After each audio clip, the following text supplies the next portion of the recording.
Thanks for joining. We're excited to talk to you about political podcasts today, or the business power of political podcasts, which extend far beyond the charts right now. They're really shaping culture and discourse, as we saw with the 2024 election. So we've gathered a really great group here today across the network buying and brand safety space to attack this topic.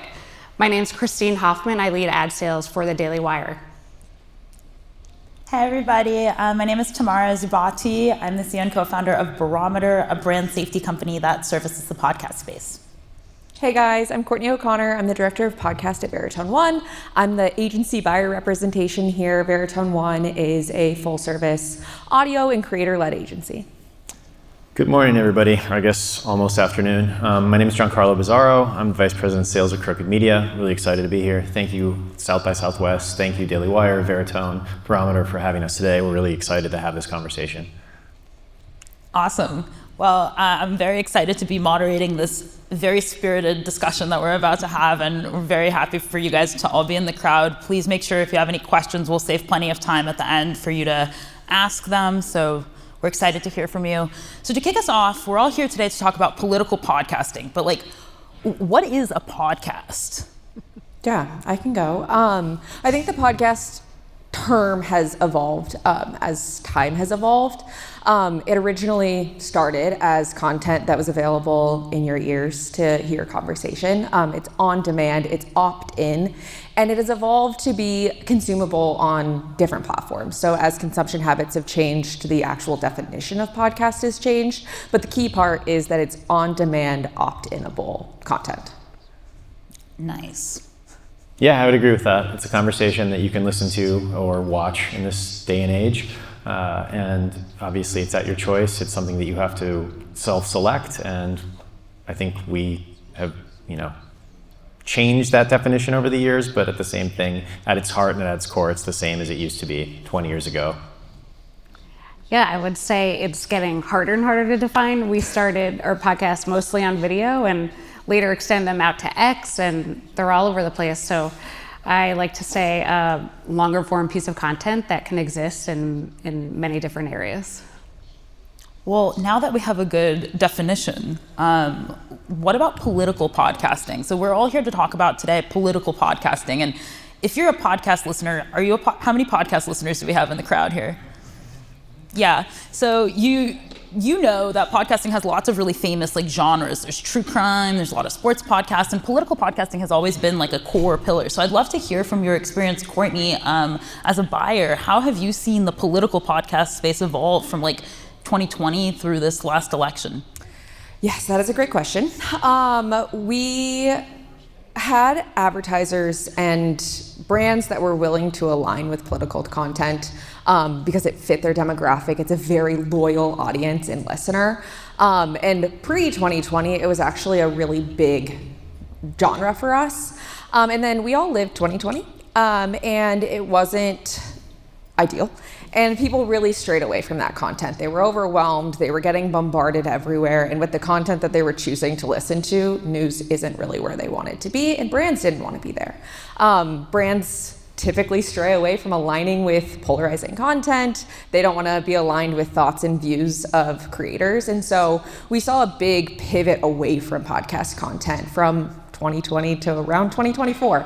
And I think this election cycle was actually huge for the podcast ecosystem at large. It showed how powerful the influence of someone that people choose to opt in and listen to weekly can have on their decisions and their thoughts and ideas. And so we're kind of seeing this resurgence not only in just the ecosystem at large, but willing to align with creators that maybe have polarizing thoughts as long as they're on both sides of the aisle. As an agency, we are always saying, don't pick a side, do both, because again, your listener and your listener are very, very valuable people because they're choosing to be there, and they've really pivoted the way that they're getting their news content, and they're choosing podcasts. So I think that's huge for us, and it's exciting to see the shift back of being willing to be in this political content because they know how important it is for their brand. Yeah, and so Giancarlo and Christine, you guys have been living in the trenches in this kind of evolution from the content creation side. So can you speak a little bit to your experiences as kind of the landscape of legacy media has been changing so much in line with people's consumption patterns? You want me to go, Christine? Yeah. Okay, yeah, so I think like as we can see today, like news is, I don't want to say diminishing, but its influence has definitely changed. And I think that a lot of people in the way that they consume content or news, they get it from many different sources. It's not the traditional places. And I think that what's unique about, I'd say at least our audience, I'm not sure, I don't want to speak for you, Christine, but I'm assuming your audience as well, is that to Courtney's point, we have very engaged, loyal listeners. And I think what we've been able to create is a place where we provide a little bit more approachable media than traditional news, because I think that a lot of people are looking to hear from somebody that speaks like them or at least thinks like them. That's not necessarily what they're getting from traditional media sources. I think that over the last 10 years in this industry, you've seen sort of the creation of content, and I'd even argue that if you're looking at even non-news like content, you have people talking about politics in it. So at this point, no matter what you're engaging with, there's some political angle, whether you want to be involved with it or not, you're going to be. So I think that what we've been able to do at Crooked is that we at least try to find content that's approachable. We try to amplify, the traditional news media while also giving our point of view. Yeah, I think a lot of polling has indicated that audiences have lost trust in legacy media, and I think what that has meant is a shift over to the digital podcasting side. I think the really phenomenal thing about podcasting is it presents a human element where audiences can build relationships with hosts and really build a lot of trust in them, and there's a lot of good outcomes that come from that. I think on the brand advertiser side, a brand can get involved and have really phenomenal results because the audience trust is there. And I think we really saw a lot of this kind of unfold during the 2024 election. I thought maybe one of the most illuminating examples was JD Vance on Joe Rogan, and if you read through the comments, a lot of them said, the legacy media told me this guy was weird, but I'm not getting that from this interview. So I just think podcasting has presented this human experience where audiences can really see both from the host perspective and the guest perspective what they're all about, and that's ultimately led to building of trust, which is different than how legacy media looks currently. And I also think to add to that, both of your networks have audiences that are traditionally very hard to reach. And so being able to reach them via podcasting and the influence of these voices that they trust is huge. Yes, and that is a beautiful transition to our next kind of section here. So the audience, you guys have all been talking about the audience of this amazing content, and not going to stat drop too many numbers on you, but like the news audience is pretty unique. The people that listen to the news are considered, like Courtney said, they're unreachables. They might not be engaging in sports. They might not be watching the Oscars, but they're checking the news 7 times a day.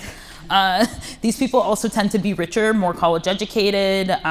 There's lots and lots and lots of value in that news audience. And so I'd love to turn it over to you and talk to us a little bit about what is this magical combination with this audience and this content that makes it work for your advertisers? Magical combination. I wish I had that perfect answer, but I think it's making sure, if you are a brand, that your voice is everywhere, that you are aligning with news content and you're aligning with sports content. And our POV from an agency perspective has always been, we can reach them somewhere. If they're, I hate to say this in front of Christine and GC, but if they're not willing to be on news, we likely can replicate that audience with similar content. Maybe it's society and culture, right? Because society and culture is going to talk about everyday things, and there's going to be politics in there, but it's a little less polarizing. But we always say, again, don't pick a side. Be on Ben and be on Pod Save America and get both sides, and the audience is choosing to be there. At the end of the day, they are choosing to listen to Ben Shapiro. They're choosing to listen to Pod Save America, and they want to be there. And then hearing Ben and John talk about our brands is huge because they also have so much trust in their audience. So you can capture audience a whole lot of ways. We can do it by trying to find lookalike audiences or directly in that political content. I'm a big fan of some of the research out there. Stagwell, I think IAB did News is Safe. Sounds Profitable did a great study a few years ago, Safe and Sound. And I think all of the research ultimately pointed at opt-in medium. The users are opting in, and there was really no difference in performance, whether you're running against comedy and entertainment or news. And I believe somewhere in there indicated that, generally speaking, people understand how the internet works. If a brand ad runs against an event that's very politically charged, like they didn't necessarily, it's part of the internet experience. So I think there's a lot of data out there to support running against news and politics. And a great argument to be made for running on both sides. At the Daily Wire, we really believe that success means that an advertiser is running with us and they're running with Crooked Media because they're serving the entire audience, not just 50%. Yeah, I'd lean into all those sentiments. I mean, as a former buyer, I would always try to convince people, like, you can't alienate half your audience. Obviously, you want to be able to reach people where they are. In this day and age, it's less so on legacy media, it's more so on podcasts. And then if you're not able to reach them through some of the content that they're consuming, obviously you want to reach them in the news. And we do we may be on opposite sides of the political spectrum, but when it comes to the way that we integrate our ads, I think we're on the same team in terms of like the way that we engage with our audiences, the way that we actually use some of these products and like use them in our daily lives, and our hosts do a really good job of integrating that into the content organically. I don't think you'll ever be able to get that. I think one of the beauties of this industry, specifically in podcasting, is when you are listening to a show, whether it be news, politics, what have you, it feels like you're sitting in the room having a conversation with people on stage, and when they make a recommendation, especially if you've listened to them for a long period of time, it's something that you trust, it's something that you innately kind of know that you want to opt into. And I do believe that there's no other media channel like it. I think we all have hosts that we think are our best friends in our ears. So to that point, we really do trust what they're talking about. So there's definitely this element of the personal connection kind of between the host and the audience. And I feel like another thing that exists in the podcast space that's kind of different from maybe like social media or other environments is just the level of like production and the amount of effort and labor that actually goes into the creation of this content. So could you guys each speak a little bit to some of the practices and like the journalism, the fact checking, all of the different things that you guys are doing to make this content so premium for your audiences? Do you want me to go? Sure. Yeah, from our end, I mean, we research everything. So if you listen to our show and you hear something being stated, like we actually source and cite all of our things. You can go to our webpage. Every single episode has citations. We've got a full team of producers, researchers that actually go through and ensure the content that we're delivering to our audience is fact-checked and verified. It might not be always in agreement with the listener or people who might be tuning in, but at the same time, like it is something that is 100% researched, fact-checked, and verified. From the production side of things, we have a studio, we record on video. I would say that that's something we've been doing for a very long period of time. I know the Daily Wire has. Christine and I were off kind of speaking about this earlier, but I think it makes it almost it makes it more intimate when you can watch it as well, and it's something that you can connect with, not just via audio. So I think a majority of our shows having that video component, it's the evolution of our space, but it's obviously the right path going forward. Yeah, all those things. Daily Wire is very invested in high quality production, really rigorous standards around show preparation. Ben Shapiro himself, his mantra is facts don't care about your feelings, but he is very passionate about delivering the facts, regardless of whether his audience supports that or not. And actually, interestingly enough, we just announced a partnership this morning with Perplexity, which is an answers-based search engine that essentially marries the power of search with AI. And that's another kind of component that will support this information gathering on Ben's show, which he will do very organically in show. So all that to say, we take those things really seriously. And at the end of the day, we want to deliver a very, very high quality experience to our users. Well, I mean, that sounds pretty good, you guys. Like, for a brand experience to have such high quality content, to be able to make such a great connection, why wouldn't a brand want to buy a political ad? Courtney, can you speak a little bit to kind of the trade-offs and the opportunity of political advertising from the brand perspective? Yeah, and I think talking about the advertisement that my team is handling, we're handling those like integrated ad reads, and we're having Ben or a Crooked host talk about the brand, and they're in most cases endorsing the brand since they're not actual journalists, and they can have opinion and they can align with brands. We get personal endorsement, and we get these hosts like GC was saying, we get them using the brand, and then they're talking about it and saying like, I love. And sometimes it's hard for a brand to want that in this, atmosphere that we all live in, where politics is polarizing, and it's really hard for a brand to say, okay, yes, I want X person talking about this and then talking about an extremely radical view. And there is always that chance when you're running a news content, but I will say the way that we operate in the ecosystem is very controlled. We're able to work with partners like Daily Wire and Crooked to make sure that ad placement is correct in these episodes, and to make sure that our ad is not running right next to a very controversial thought or idea.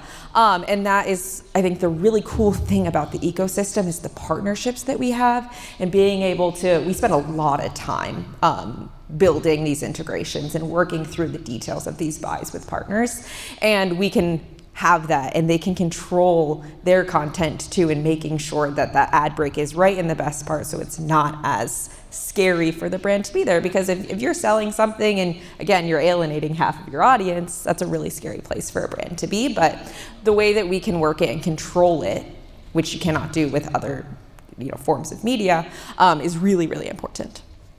Yes, and it's, well, you know what we're going to talk about. So. Well, I would like to add to that, and just in the sense that if you're buying traditional television news or any kind of TV, you don't really get that endorsement all the time, and that is one of the benefits of podcasting, and I think it's one of the things that separates ourselves, Daily Wire, other news types of shows that from the rest of the pack. So I think it's actually a valuable thing, in addition to occasionally not wanting them to do it. So. Yeah, I would say one of the most fun parts about the job is when your talent really takes on a brand. It's something that they really love, and you hear that come through in the ad, and it's a win for everybody. Yeah, absolutely. So one of the things that we've kind of been talking peripherally about and not really addressing is kind of the elephant in the room of brand safety in the context of political podcasts and political advertising. So just a moment for definitions. How many of you guys have heard of brand safety? Cool. So brand safety was invented because of problems on social media, and we'll talk a little bit more about the differences between social media and podcasting. But in reality, at a high level, podcasting doesn't actually have any brand safety problems, because the things that are considered not brand safe are things like, terrible things like CSAM or endorsing terrorism, or really awful things that wouldn't ever appear on a produced premium piece of content that has been fact-checked and researched, as you guys have heard from this panel. So what we really deal with a lot is the space of brand suitability and kind of the trade-offs that brands have to consider when deciding where to side between their brand values and kind of their brand goals. So can you guys each speak a little bit to kind of how you perceive, first kind of your starting perspective on how podcasting is maybe more safe or suitable than, say, a channel like social media as a starting point? Yeah, I think it's going back to the point I made a second ago, is control. We know where our ads are running. We actually usually know down to the day that the ad is running in that episode. We don't always know the content, but we have a lot of control on where, who, and what. Which, if you're running programmatically or you're running on, we've been using social as an example a lot, you don't always have that control. You don't know where your impression is landing. You don't know where your ad is actually going to pop up. And it could be aligned with far worse content than news. And so having that control, I'm a control freak, having that control is huge, and advertisers love it as well. I mean, I would say that specifically over the last 12 to 18 months, I've had a lot of advertisers, a lot of direct advertisers come to us and say, we are pulling back more from social because we cannot control where our content's being posted. And, you know, on some of these, I think social moderation's actually has been more regressive over the last 12 to 18 months. And so what we're seeing, at least in our content, is people coming to us and saying, you know, we have a directive or a mandate that we've got to pull back on social. We don't know where to put our money. We'd rather it be in your content because we at least know what it can be next to something that's not extremely controversial, that's something somebody can screen grab and then, you know, post, and then we'll get in a lot of trouble for. And I think that that's something that is one of the benefits of our sort of media channel as podcasters, is the fact that, you know, the stuff that we are selling is far more controlled than, I'd say, stuff that you can find on social, whatever social channel you're looking at this point. But I don't know, Christine, you have anything to add? Yeah, brand safety is an interesting topic for us. I'd say Daily Wire is coming off of difficult 4 years where platforms really, there were difficult policies in place as it relates to disfavored speech that made the brand safety topic really difficult for us. I think you are feeling a momentum shift right now, maybe a cultural shift where those platforms are easing off of policies. Government, I think, is going to be less invested in kind of tampering down some information. And I think that's going to lead to maybe a little bit more of an open marketplace for free thought in some ways. And I think for all those reasons, that's making brands a little bit more comfortable coming in against political. Certainly we're feeling that on the right. There's far more interest from bigger brands that we had never heard from, in addition to our DR partnerships, which we are so grateful for. So I think we're kind of in the middle of this shift right now. And I think there's a lot of momentum. So one of the things that I've heard is that there's not really any proof of like a negative financial impact on a brand coming from a political ad association or advertising in political content. Courtney, I'd love to hear from your experience. What could go right? Yeah, I think although there's maybe not monetary impacts to a brand, I think that there's sometimes like the smallest voice is the loudest in the room, and it's something that our brands have really battled against. Is over the last 5 years, there's, you know, emails live on the internet, and if it makes it to a CEO that they're aligned with content that they don't feel is fit with their brand, that has like a huge ripple effect. But at the end of the day, like we all said, this content performs. The ecosystem performs and the content performs. Veritone One is focused on all direct response business. So everything that we do is tied to a KPI, and we do have data to show us that news content performs as long as they're willing to get there. And I think that one of the hardest things for us to define right now, sitting in 2025, is a broad definition for what brand safety means. Because if I asked probably every single person in this room, they would have a different definition, and every single brand that we work with also has a different definition. And so brand suitability and brand safety is actually something that's pretty hard to figure out, but data drives decisions, and we're able to leverage our decisions with data, and like that is the positive outcome, is it is going to perform for the brands that are willing to trust the data and be in that content. I would just add, I think, those of you familiar with GARM was a brand safety standard, or brand suitability rather, that existed that is no longer. I think there are particular parts of that standard that made it really difficult for advertisers to run against news and politics. In particular, there was a category, debated sensitive social issues, that made it difficult. We felt certainly the brunt of that with these standards kind of deciding what's acceptable and what's not from an issues perspective. So it's a hard question to answer. From my perspective, like, we certainly agree that, you know, brand safety at its core, not running against adult content, violence, terrorism, all those things make sense. But then you start skirting up against these lines where someone's the arbiter of truth, and then it makes it really difficult for advertisers to get involved in the mix. So I know, Dr. Tamara, you have some technology that is supporting this very issue, but it's not an easy topic. No, and just to underscore just how like pernicious some of these brand safety technologies can be, many advertisers in other channels primarily rely on like keyword block lists and using keywords to avoid certain placements. In podcasts, obviously it's like a nuanced, long conversation. You can't just say like, oh, if it says the word terrorism, that means it's not brand safe.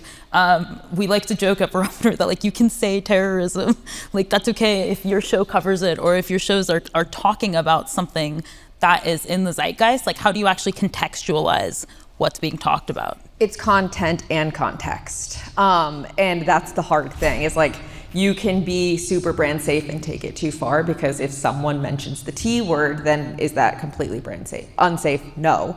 And so it is a balance between that, and I think what we're doing on the buy side is we literally just went through an exercise of all of our brands of like, give us a level of how you define brand safety and how you define like where your parameters are.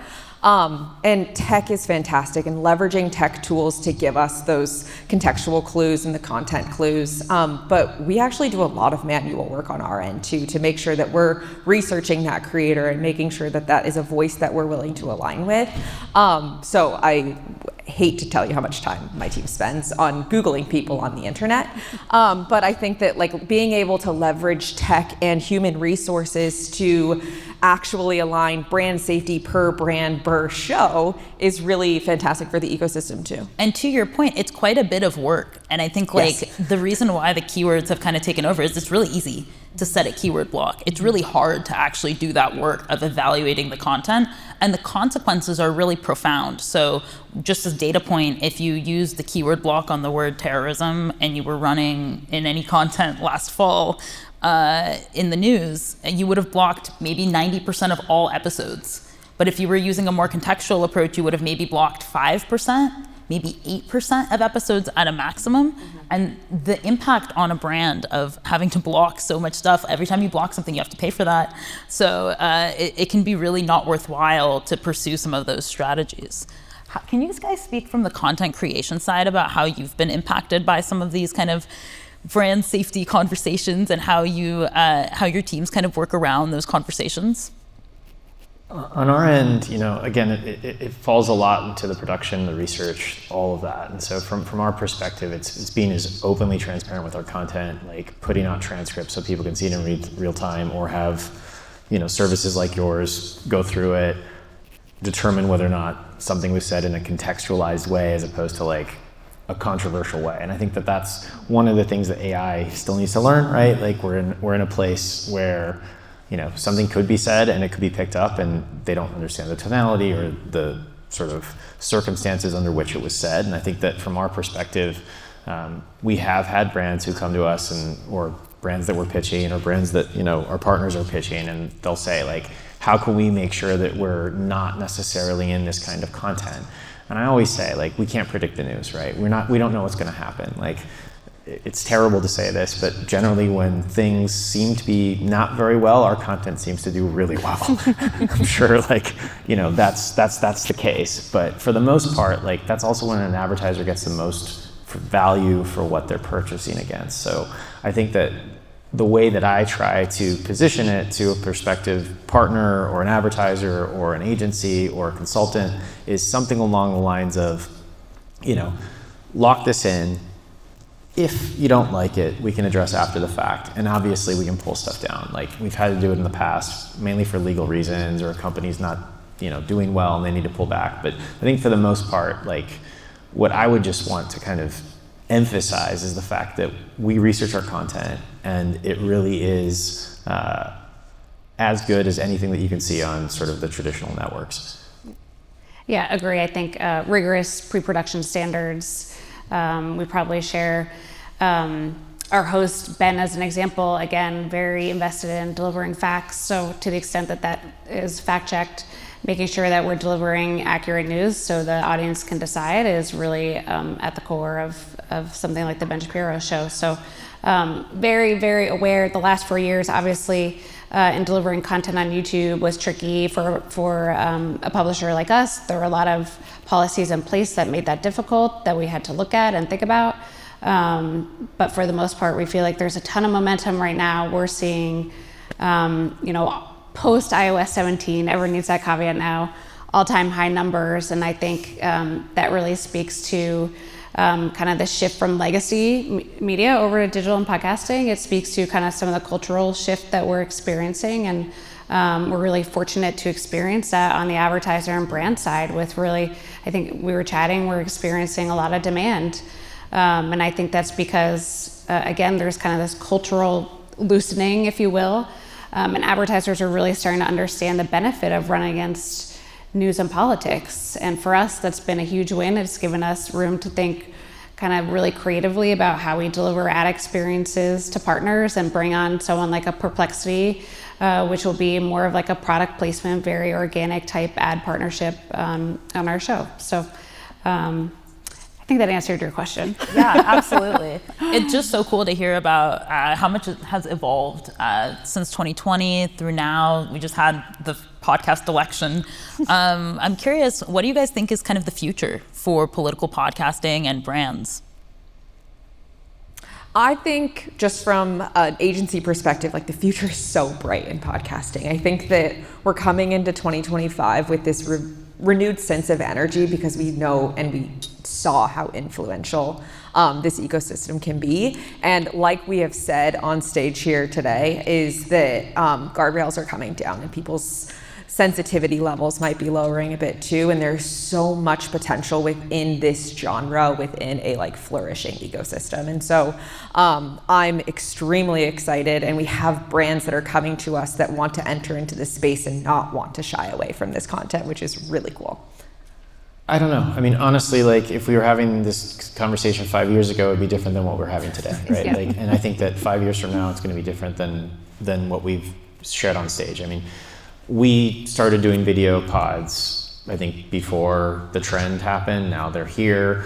I think that you're probably going to have maybe shows that are less political but still have messaging. I think you saw that with other content that influenced the election, right? And so I think that as people are looking towards the future, we have to kind of learn from the past, but not necessarily be beholden to it.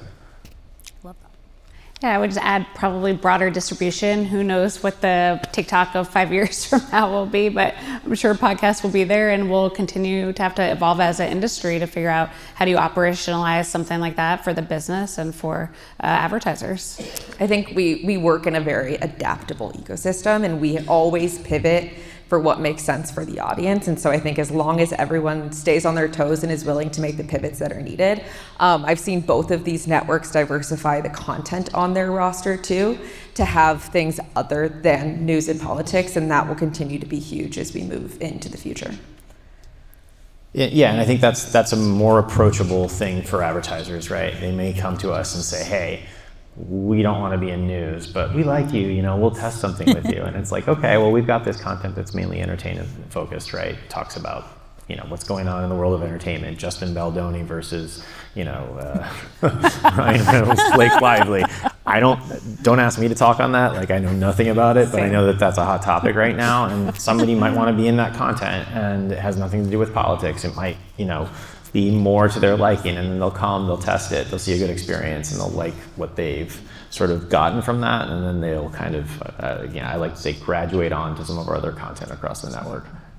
Dr. Tamara, from your perspective, brand safety background, where do you see podcasting 5 years from now? I feel like podcasting is going to continue growing in kind of the share of voice and the share of conversation, especially the trends among heavy users and young listeners. It seems that young people are really gravitating towards audio content, and specifically podcasts, for getting their information, maybe in video content as well. So I really feel like in the future, we're going to see a lot more engagement with podcast content. I'm very bullish on the future of podcasting. And when we started in the space, I'm the youngest in the podcast space of all of the folks sitting on this panel in terms of like how long I've been in the space. But even in the last 5 years, we've seen so much growth in investment. Just like anecdotally, when we used to pitch like investors, they would say, well, it's too small of a TAM. Like the market is just too small for you to have a business in this market. But what we're really seeing is only 14% of Fortune 500 brands have ever bought a podcast. Like the green field for podcasting, this is very much just the beginning. Yeah, and I think global too. I mean, like we have a show in the UK. I think there's expansion potential beyond. And one of the beautiful things is that because it's open source, you can really distribute anywhere. But YouTube just said 1 billion people are consuming podcasts. Like that's crazy. So the sky's the limit. It's so remarkable how podcasting is transforming culture. It is both a vehicle to communicate, but also a transformative. We were in the Middle East a few months ago, and it's the only uncensored medium. There was a conversations on stage happening. The number 1 podcaster in the world actually is Saudi.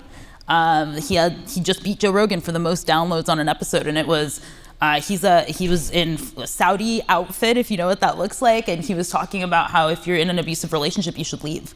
And that's like a very controversial, potentially, message for the region, but it was really empowering to see so many women speaking on panels there, talking about how podcasting has allowed them to express themselves. It's really powerful.